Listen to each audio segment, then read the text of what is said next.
హైదరాబాద్లో ట్రాఫిక్ సమస్య కారణంగా పెట్టుబడులు పోయాయి. ఇండస్ట్రీస్ అన్ని కూడా వెనకకి వెళ్ళిపోతా ఉన్నాయి బెంగళూరులో. మరి ఈరోజు హైదరాబాద్లో కూడా అదే పరిస్థితి తేవాలనుకుంటున్నారా? ఈరోజు హైదరాబాద్లో ఈ యొక్క ట్రాఫిక్ సమస్య కారణంగా ఈరోజు ఇండస్ట్రియల్ ఎస్టేట్లో మరి భవిష్యత్తులో ఏ రకమైనటువంటి పరిస్థితులు వస్తాయో అంచనా వేశారా, స్టడీ చేశారని అడుగుతా ఉన్నాను. స్టడీ ఏ మీద చేశారు మీరు? ఏ రకంగా భూములు అమ్మొచ్చు, ఏ రకంగా ప్రభుత్వానికి లాభం తీసుకురావచ్చు, ఏ రకంగా టేబుల్ కింద నుంచి డబ్బులు తీసుకోవచ్చు, దానికి స్టడీ చేశారా? లేకపోతే కార్మికుల మీద ఇంపాక్ట్ ఏ రకంగా ఉంటుంది, వాళ్ళ సోషో ఎకనామికల్ కార్మికులకు సంబంధించి ఇక్కడ పరిశ్రమలు తీసేస్తే మరి వాళ్ళది ఏ రకంగా ఇంపాక్ట్ ఉంటుందో అది అసెస్మెంట్ చేశారా? లేకపోతే ట్రాఫిక్ సమస్య అసెస్మెంట్ చేశారా? లేకపోతే డ్రైనేజ్ సమస్య అసెస్మెంట్ చేశారా? లేకపోతే డ్రింకింగ్ వాటర్ సమస్య అసెస్మెంట్ చేశారా? ఏం చేశారని అడుగుతా ఉన్నాం. ట్రాఫిక్ సమస్య ఎవరు పట్టించుకుంటారు? ఈరోజు డ్రైనేజ్ ఎక్కడ చూస్తే పొంగి పొరలుతూ ఉన్నది హైదరాబాద్ చుట్టుపక్కల అంతటా కూడా.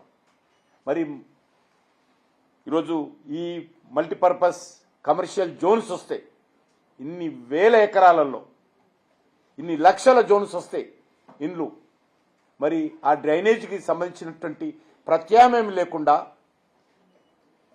మరి ఏ రకంగా ముందుకు తీసుకెళ్తుందో చెప్పాల్సినటువంటి అవసరం ఉంది. అంతేకాదు ఈరోజు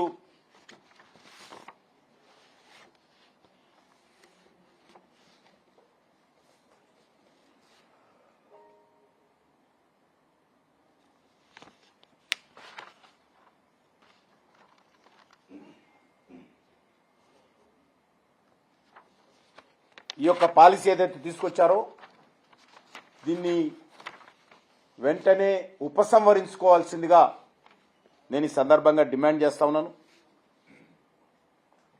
పారిశ్రామికవేత్తలకు లాభం చేకూర్చేటువంటి జీవో ఇది.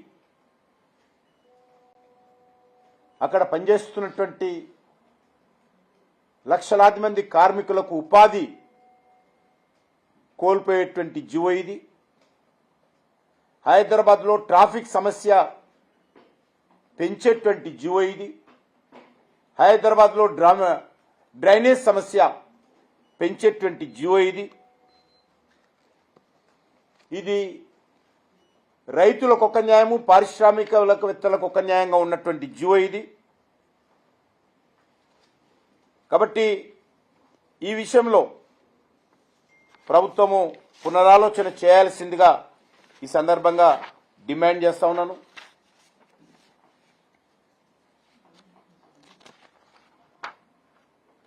ఇది 22 పారిశ్రామిక వాడల్లో